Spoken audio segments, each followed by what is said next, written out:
डाल लीजिए एक हेडिंग, संयुक्त दायित्व का सिद्धांत। संयुक्त दायित्व का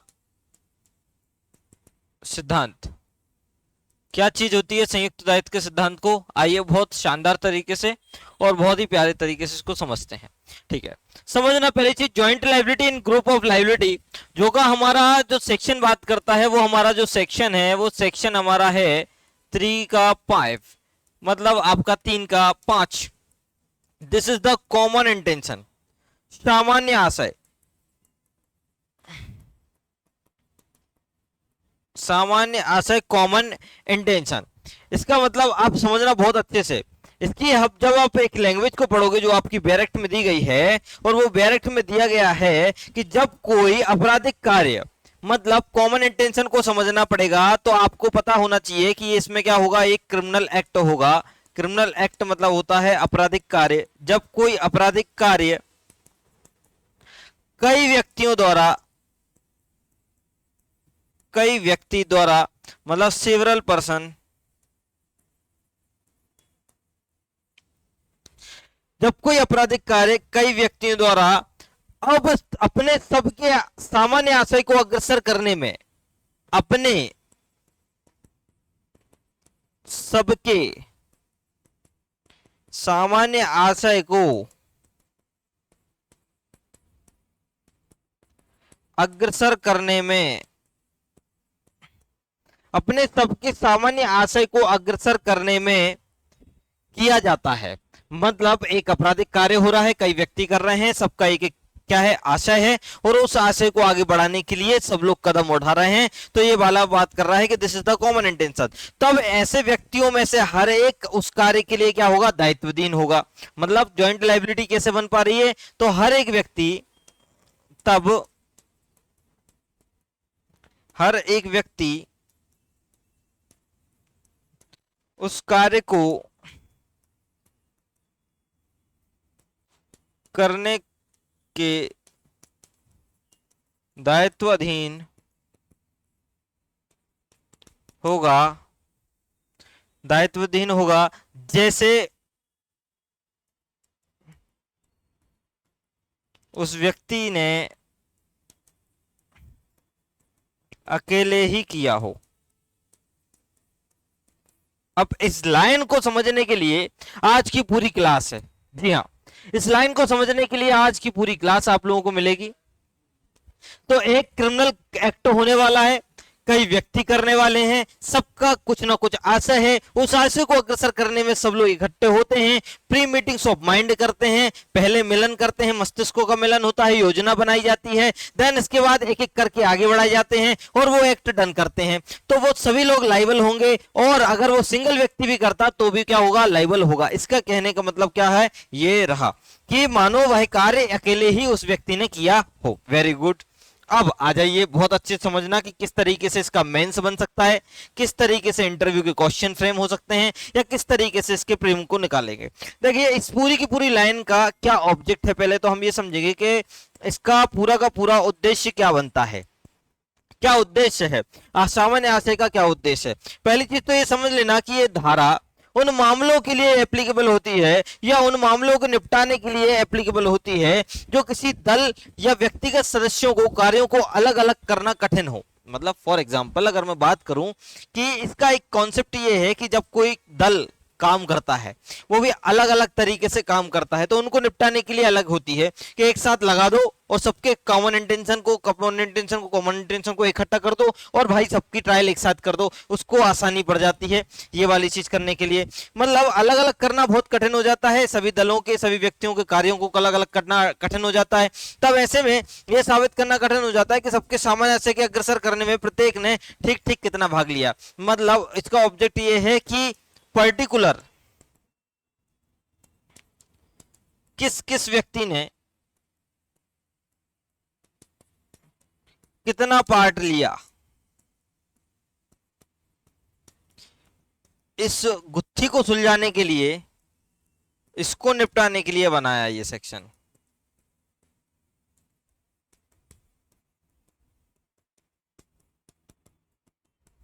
क्योंकि अगर मान के चलो 4 लोग मिलकर आपस में काम करते हैं और एक काम करते हैं, तो अगर कोई व्यक्ति बोले नहीं नहीं नहीं मैंने तो सर गोली चलाई नहीं है, मैं तो चुपचाप ऐसे खड़ा था, मैं तो गेट पे ही खड़े खड़े देख रहा था कि पुलिस तो नहीं आ रही, अरे सर मैं तो भाई सर मैंने तो बंदूक अकेले इसको दी थी, चलाई मैंने थोड़ी है, मैंने ऐसा थोड़ी किया है। तो भाई अगर ऐसा आप लोगों के बीच में बन रहा है तो ऐसे में तो 3 का 5 लगेगा ही नहीं, सबका इंटेंशन लगे, सर मेरा इंटेंशन ये था, इनने बोला था मेरे को तो इनका साथ देना था, मैंने दे दिया सर, मैं मर्डर के लिए लायबल नहीं हूँ सर मैं तो सिर्फ अकेला देख रहा था, मैं तो कुछ किया थोड़ी है सर, इनका फोन आया था, मैंने हाँ बोल दिया था, मैं गया थोड़ी था।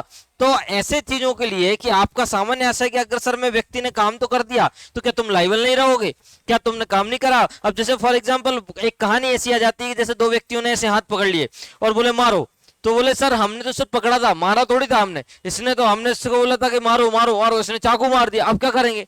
इसका मतलब ये है कि इन सब चीजों का पता लगाने के लिए, इन सब की गुत्थी सुलझाने के लिए आपका 3 का 5 बनाना पड़ा। क्या बनाना पड़ा? 3 का 5 मतलब कॉमन इंटेंशन आपको बताना पड़ा। अब आइए ये सिद्धांत क्या है। एक तो हो गया ऑब्जेक्ट, दूसरा है सिद्धांत। ये कुछ सिद्धांत पे काम करते हैं, जैसे मैंने ऊपर लिख दिया संयुक्त दायित्व का सिद्धांत, तो कुछ सिद्धांत यहाँ पे आपका बन पा रहा है। तो वो सिद्धांत क्या है, किस सिद्धांत पे काम करता है। यह धारा केवल साक्ष्य के नियम पर काम करती है।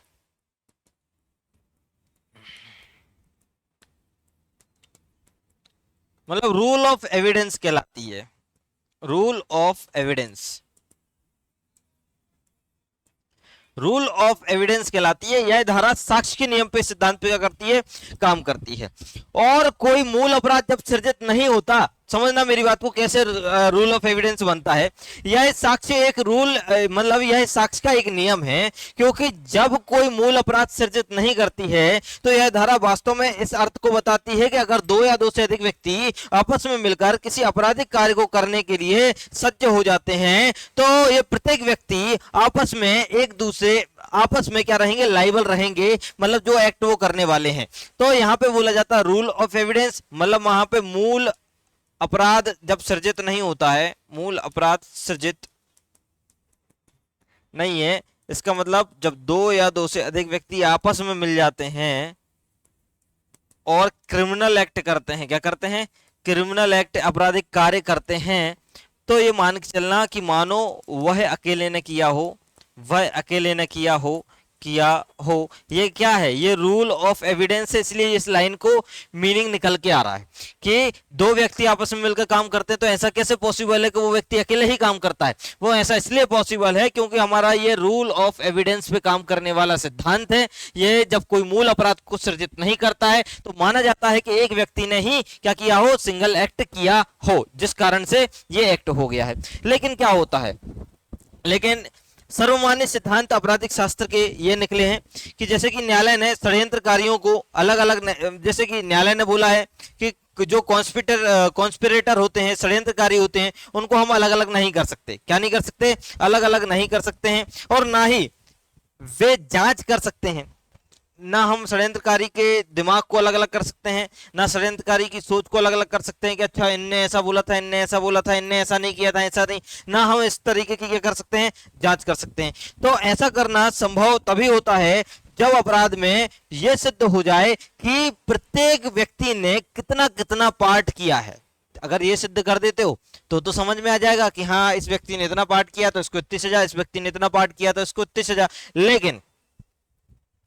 लेकिन ये कब संभव हो पाएगा, जब आप किसी व्यक्ति के सामान्य आशय के निष्पादन में कोई एक्ट कर पाओ, तब तो संभव हो पाएगा। मान के चलो मैंने बोला था कि मुझे चोरी करना है, अगर दूसरे वाले का इंटेंशन चोरी का था, किसी का मारने का था, वो चोरी का एग्जीक्यूशन कर देता है ऑफेंस का, वो अपने सामान्य आशय के अग्रसर में वो अपना काम करता है, ये अपना काम करता है, ये अपना काम करता है, तब अगर पार्ट डिफाइन हो गए तो कोई दिक्कत नहीं है, कॉमन इंटेंशन लगाने की जरूरत नहीं है। कॉमन इंटेंशन हो नहीं सकता, वो अपने पार्ट के लिए लायबल रहेगा, वो अपने पार्ट के लिए लायबल रहेगा। इसका मतलब ये है कि अगर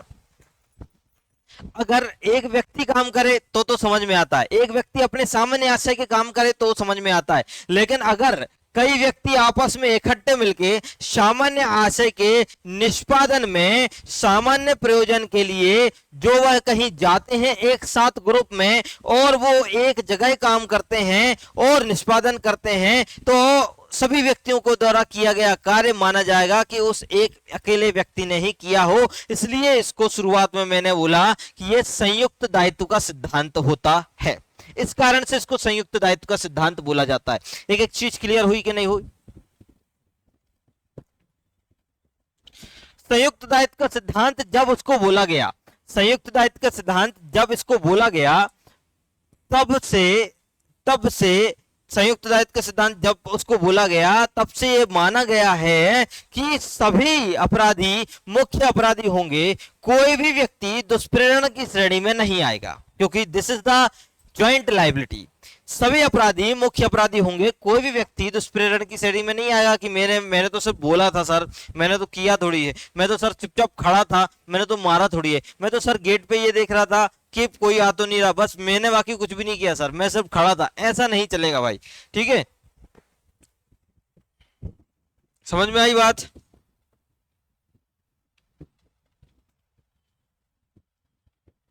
अब क्या होता है, जैसे फॉर एग्जाम्पल आप गए चोरी करने के लिए, क्या गए? चोरी करने के लिए।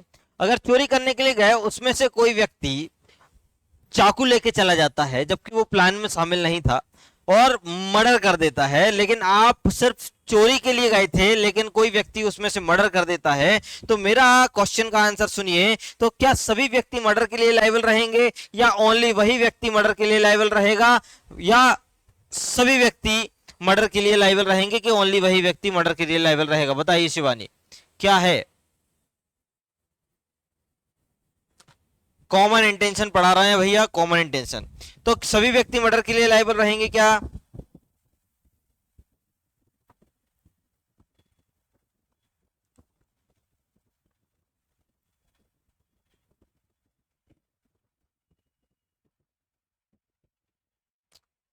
सभी।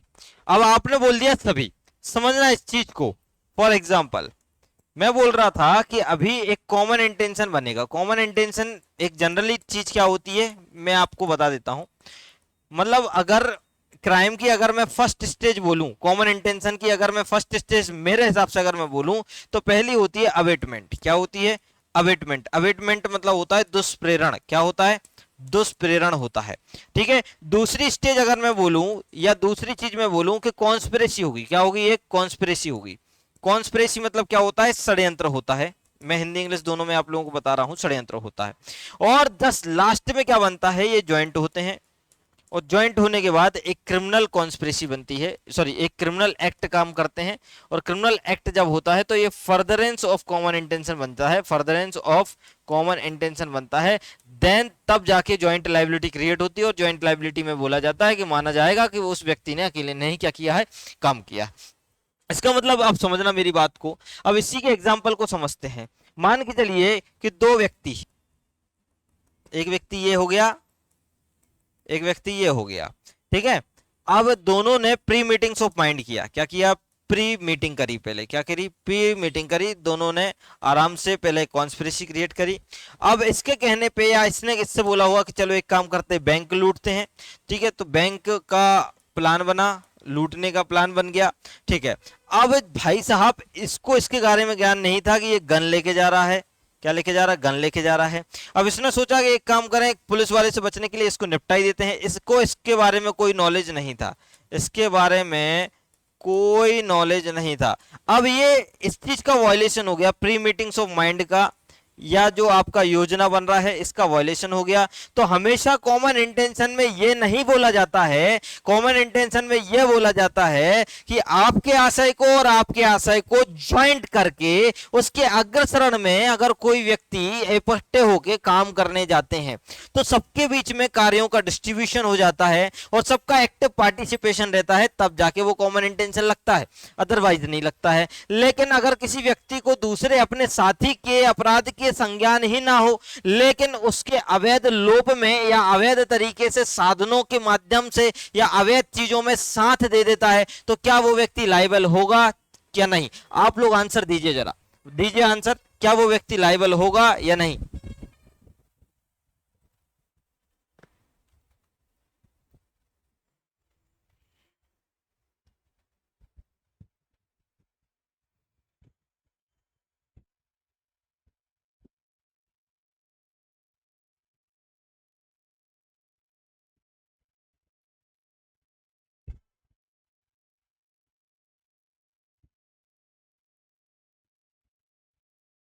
नहीं, बिल्कुल अब सही बोला, नहीं, वेरी गुड।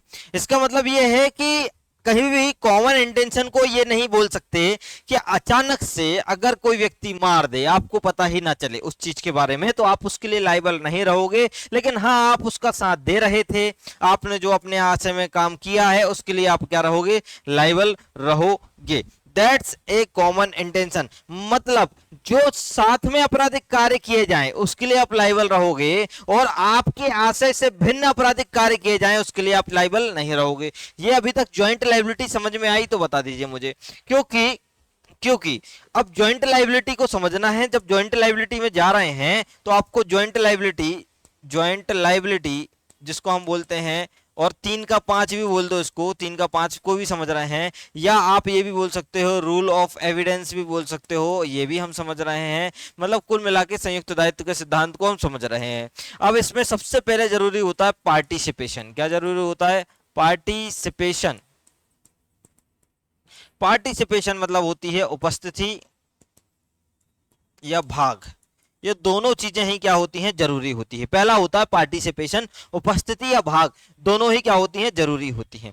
तो देखिए, माननीय सुप्रीम कोर्ट ने पहले ही बता दिया गया है कि व्यक्ति का अपराध के वास्तविक रूप में किए जाने के समय साथ शरीर मौजूद होना आवश्यक होता है। ठीक है, उसका वास्तविक कक्ष में मौजूद होना आवश्यक नहीं है, लेकिन साथ शरीर उस घटनाक्रम पे, उस चीज में कुछ ना कुछ जो अपराध होने वाला है उसमें एक्टिव पार्टिसिपेशन क्या होना चाहिए, जरूरी होना चाहिए। ये माननीय सुप्रीम कोर्ट ने पहले ही धारण किया। एग्जाम्पल के तौर पे देखिए कि एक चौकीदार है, एक क्या है, चौकीदार है, और वो चौकीदार बाहर के दरवाजे पे खड़ा हुआ है। क्या है? चौकीदार बाहर दरवाजे पर चौकीदार की तरह अगर कोई व्यक्ति खड़ा हुआ है या चौकीदार है और ये बोलता है हाँ ठीक है आ जाइए, कोई दिक्कत की बात नहीं, मैं खड़ा रहूंगा, आप लोग अंदर चले जाना। अगर वो दरवाजे के बाहर के गेट के तरह खड़ा हुआ है ताकि वह अपने साथियों को खतरे से निकाल ले, ताकि अपने साथियों को होने वाले खतरे के बारे में पहले से सूचित कर दे, तो ये मान के चलिएगा कि घटना स्थल पर वो उसकी शारीरिक उपस्थिति कहलाएगी। क्या कहलाएगी? शारीरिक उपस्थिति कहलाएगी। वास्तविकता में वह मुख्य अपराधी ना हुआ हो, लेकिन वह मुख्य अपराधी की तरह डील किया जाएगा। क्यों? क्योंकि उसने वास्तविक रूप से उस घटना में क्या लिया है, एक्टिव पार्टिसिपेशन लिया है। और दूसरी चीज, आपराधिक आशय को अग्रसर करने में, आपराधिक कार्य में उसने क्या लिया है, भाग लिया है। इसलिए ये कहलाएगी आपकी पार्टिसिपेशन जरूरी। सभी परिस्थितियों में आवश्यक है क्या? तो देख लो, सभी परिस्थिति में आवश्यक नहीं है।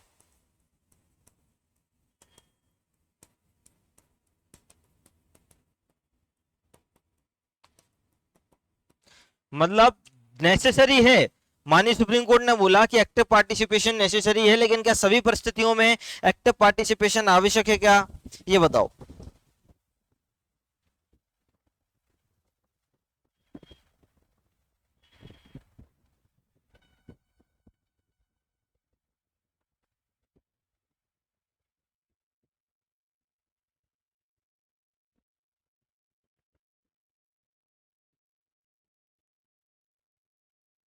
नहीं, वेरी गुड, एक नंबर, आप लोगों ने बढ़िया दिया। मतलब कुल मिला के कि ऐसे अपराध जिसमें जिसमें शारीरिक उपस्थिति आवश्यक होती है, तो उसमें शारीरिक उपस्थिति आवश्यक होती है, तो किस अपराधों में शारीरिक उपस्थिति आवश्यक होगी? हिंसा वाले में, जिसमें हिंसा होने वाली है, हिंसा होने वाली है, उसमें तो शारीरिक उपस्थिति आवश्यक है। लेकिन कुछ विशेष परिस्थिति जिसमें, जैसे कि जो विभिन्न कार्य किए जाएं, विभिन्न स्थान पर किए जाएं, विभिन्न समय पर किए जाएं, तो उसमें शारीरिक उपस्थिति आवश्यक होना जरूरी नहीं है। लेकिन उसमें सिर्फ एक ही चीज है, आपका जो भी इंटेंशन है उसको पूरा करने में सहायता। भले आप किसी भी मोड पे रखो, लेकिन आपकी शारीरिक उपस्थिति आवश्यक इसमें नहीं रहेगी। मतलब प्रत्येक अपराध के दंडनीय बनाने के लिए प्रत्येक मामले में शारीरिक उपस्थिति आवश्यक नहीं है, क्योंकि वह स्थल शारीरिक उपस्थिति पे मौजूद हो रहा है। इसके अतिरिक्त उन अपराधों के संबंध में जहां पे शारीरिक हिंसा नहीं है, या शारीरिक हिंसा होती है लेकिन आवश्यक नहीं है, कि प्रत्येक अभियुक्त ने पीड़ित व्यक्ति पर आक्रमण में सक्रिय भूमिका निभाई हो, है ना। माननीय सुप्रीम कोर्ट ने इस चीज को वापस से पुनरावृत्ति पे रखा है और उन्होंने बोला कि यद्यपि दूसरे अभियुक्त बरी कर दिए गए हैं, यद्यपि इस बात का कोई साक्ष्य नहीं है कि सिद्धदोष अभियुक्त ने घातक चोटों में से एक भी कारित किया था, तो आपका जो 3 का 5 है वो सहपठित धारा 103 के अधीन दोष सिद्धि से नहीं बच सकता। मृतक का आक्रमण 3 अन्य हमलावरों के साथ उनका भाग लेना युक्तियुक्त संदेह से बाहर सिद्ध हो सकता है। यद्यपि चोट 1 और 2 घातक चोटें थी, लेकिन अभियुक्त 1 के द्वारा की गई है, लेकिन अभियुक्त 2 के द्वारा नहीं की गई, तो इस बात से यह सिद्ध नहीं हो सकता कि भैया व्यक्ति उतने भाग का दोषी रहेगा जितना उसने कारित किया और उस भाग का दोषी नहीं रहेगा जितना उसने कारित नहीं किया। तो ये सब क्या है, ये चीजें सही नहीं है, क्योंकि अगर आप किसी भी एक्ट को करने के लिए किसी दूसरे पर्सन साथी का अगर आप शुगर बनाने के लिए साथ देते हो, भले आप खुद नहीं मारते हो, तो ये माना जाएगा फर्दरेंस ऑफ कॉमन इंटरेस्ट। देखो क्या होता है, मैं आपको क्लियर कॉन्सेप्ट समझाता हूं। मानिए सुप्रीम कोर्ट ने चीजें बोली थी, जैसे मान के चलिए उन्होंने बोला कि अगर मान के चलो ये 2 व्यक्ति हैं, इसमें से एक इस व्यक्ति को मार रहा है, ठीक है, और दूसरा व्यक्ति डोर पे खड़ा हुआ है। किस पे खड़ा हुआ है? डोर पे खड़ा हुआ है। ये देख रहा है कि कोई आ तो नहीं रहा, या तुम एक काम करो, मारो, निकलो फटाफट, मैं देख रहा हूँ कोई पुलिस वुलिस तो नहीं आ रही है, जैसे ही आएगी मैं तुम्हें सीटी मार दूंगा और तुम भाग जाना भाई, और मैं भी भाग जाऊंगा। तो इसका मतलब अगर ये दोनों के ऊपर ट्रायल चलेगी तो क्या ये डिफेंस रहेगा कि भैया जो ए व्यक्ति है ये तो भैया डेथ सेंटेंस के लिए, मतलब जिसने मृत्यु कारित कर दी उसके लिए लायबल रहेगा, और बी इस काम के लिए रहेगा कि वो देख रेख कर रहा था, शुक्र बना रहा था, इसके लिए रहेगा क्या? बताइए, ऐसा हो जाएगा क्या?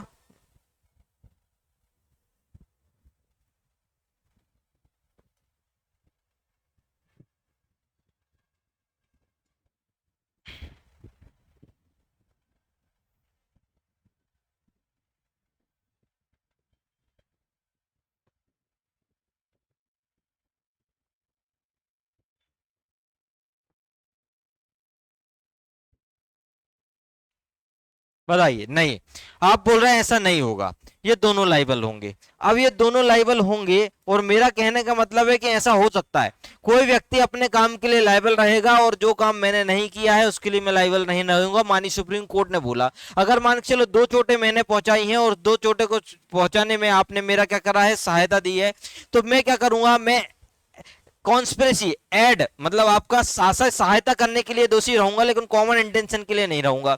मेरे बोलने पे अगर 4 लोगों ने काम कर दिया तो मैं अवेटमेंट के लिए रहूंगा, लेकिन कॉमन इंटेंशन के लिए नहीं रहूंगा। तो कॉमन इंटेंशन के लिए पनिशेबल होना है तो फिर कैसे होना है? आखिरकार कॉमन इंटेंशन चीज क्या चीज है?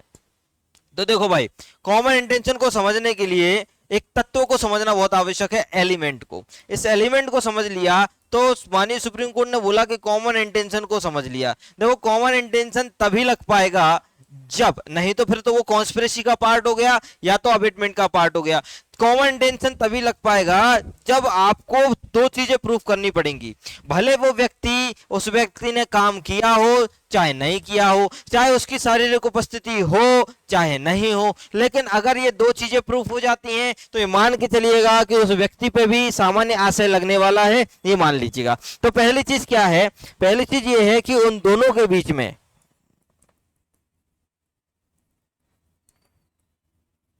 दोनों के बीच में लिखते जाइए, उन दोनों के बीच में पूर्व गठित योजना का भाव था। मतलब पूर्व गठित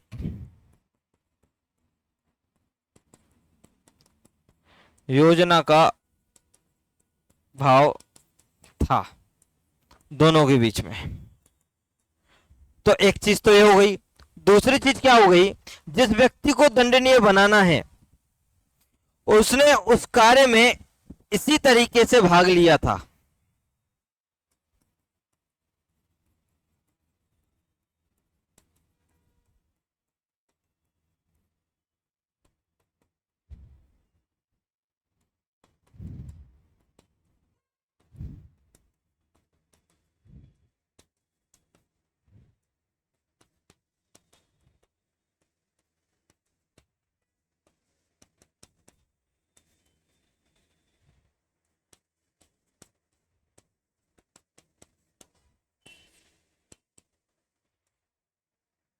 इस व्यक्ति को दंडनीय बनाना है, उसने उस कार्य के लिए इसमें भाग लिया था। एक चीज तो ये हो गई, मतलब किसी भी तरीके से एक्टिव पार्टिसिपेशन को क्या करना है, प्रूफ करना है। क्या करना है, एक्टिव पार्टिसिपेशन को क्या कर देना है, प्रूफ कर देना है।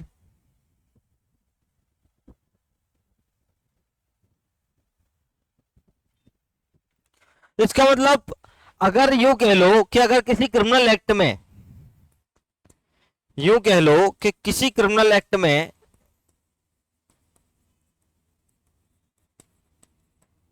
में कॉमन इंटेंशन और पार्टिसिपेशन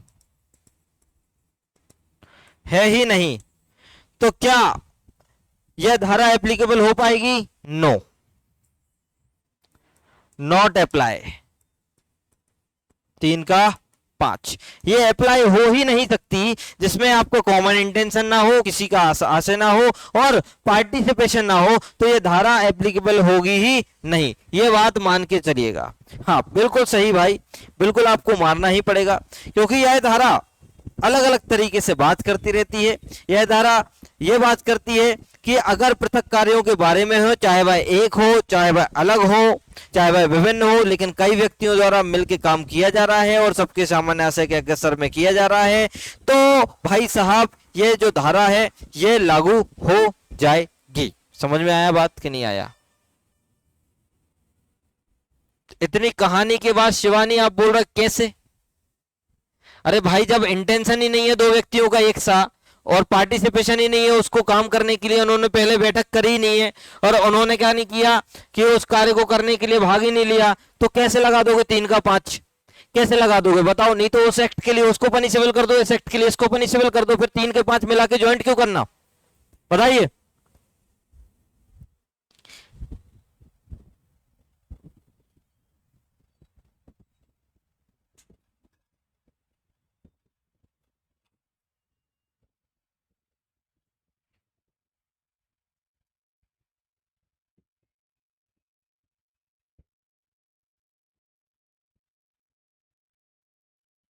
बताइए।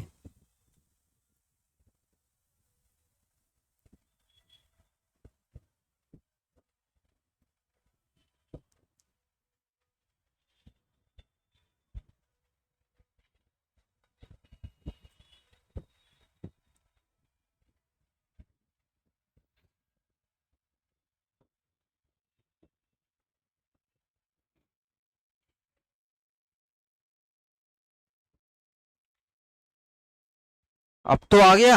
हाँ वेरी गुड। अब इतना डिटेल में समझाया मैंने, अभी तो स्टार्ट ही नहीं हुआ, बस अकेला होगी मैंने यहाँ पे अभी उठाया है। अब समझना धीरे धीरे। अब उठा रहा है पहला वर्ड। पहला वर्ड समझो, पहला वर्ड था आपराधिक कार्य। पहला वर्ड क्या था? आपराधिक कार्य। अब आपने कार्य पढ़ा है कि क्या क्या होता है? जी हाँ, किसमें पढ़ा? 2 के 1 में। क्या पढ़ा आपने? एक्ट पढ़ा। एक्ट में क्या है? सिंगल एक्ट कर दो चाहे ज्वाइंट एक्ट कर दो। एक्ट को समझाने का कारण ही ये था कि कोई भी एक्ट यहाँ पे सिंपल नहीं होने वाला, एक्ट होने वाला है ओनली क्रिमिनल। अब ये बताइए कि यहाँ पे लिखा हुआ है कि कई व्यक्ति आपस में मिलकर एक क्रिमिनल एक्ट करते हैं। क्या करते हैं? एक क्रिमिनल एक्ट करते हैं। अब मेरी बात को समझना कि क्रिमिनल एक्ट जो आपका है, क्रिमिनल एक्ट जो आपका बनेगा वो कई बन सकता है। मतलब अगर मान के चलिए कई व्यक्ति, ऑल पर्सन में सब व्यक्ति आ जाएंगे। वो व्यक्ति जो पार्टिसिपेशन लेते हैं, वो व्यक्ति जो पार्टिसिपेशन नहीं लेते हैं लेकिन सहायता करते हैं, ऐड करते हैं, वो व्यक्ति भी इसमें आ गए। इसका मतलब समझना कि क्रिमिनल एक्ट क्या? क्रिमिनल एक्ट मतलब विभिन्न विभिन्न कार्य। क्या हो गए? विभिन्न विभिन्न कार्य। तो मतलब अगर मान के चलो 10, मान के चलो ऑल पर्सन में से 10 का कॉमन इंटेंशन है, जिसने एक्टिव पार्टिसिपेशन लिया है, तो वो तो 3 के 5 में लायबल है। बाकी सब 190 के लिए लायबल हो जाएंगे। 189 या 190 सेक्शन, जिसमें कॉमन ऑब्जेक्ट के बारे में बात कर रहा है। किसके बारे में बात कर रहा है? कॉमन ऑब्जेक्ट के बारे में बात कर रहा है। यही है इस चीज की खास बात। मतलब अगर एक व्यक्ति कई कार्यों का आशय रखता है तो उनमें से एक या कुछ बिल्कुल ही भिन्न कार्य कर देते हैं, तो वो व्यक्ति 3 के 5 में लाइबल नहीं होंगे, वो 190 189 में क्या हो जाएंगे, लाइबल हो जाएंगे। ये वाली बात यहां से आप लोगों को समझ में आनी चाहिए। इसका मतलब ये है कि जब कोई व्यक्ति कृत्य कारित करता है और आपस में इकट्ठे होते हैं, तो व्यक्तियों की संख्या पर निर्भर नहीं करता वो आपराधिक कार्य, व्यक्तियों की मानसिक स्थिति, व्यक्तियों के कॉमन इंटेंशन पे डिपेंड करता है कि उनमें से कितने व्यक्तियों का कॉमन इंटेंशन बन गया था। तो जितनों का बन गया था वो 3 का 5 के लिए लायबल रहेंगे, और जिन व्यक्तियों का नहीं बना था या जिन व्यक्तियों को अपने अपने आशय से काम करना था उन पर बन जाएगा कॉमन ऑब्जेक्ट, क्योंकि कॉमन ऑब्जेक्ट बनाने के लिए 5 या 5 से अधिक व्यक्ति की आवश्यकता पड़ती है।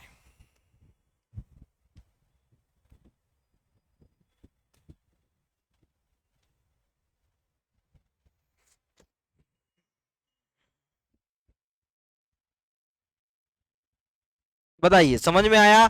This is the joint liability. अभी तक हमने क्या समझी, ज्वाइंट लाइबिलिटी समझी। अभी हम कॉमन इंटेंशन बीच में करते आ रहे हैं। तो ये क्या है आपका, अभी पूरा का पूरा ज्वाइंट लाइबिलिटी हमने समझ ली है। अब जो हमारा दूसरा टॉपिक रहेगा वो दूसरा टॉपिक है कॉमन इंटेंशन। अब समझेंगे कॉमन इंटेंशन क्या है। अभी कॉमन इंटेंशन नहीं बना, अभी सिर्फ ज्वाइंट लायबिलिटी बनी कि किस किस व्यक्ति ने कैसे कैसे काम किया, कैसे पार्टिसिपेशन हुआ, ये सब चीजें हुई, कौन सा सेक्शन एप्लीकेबल होगा, कौन सा नहीं होगा, ये सब चीजें। भानु समझ में आया? शिवानी समझ में आया? बता दीजिए भाई। ये देख रहे हो आप, इस तरीके से पूरा का पूरा चीजें चलने वाली हैं।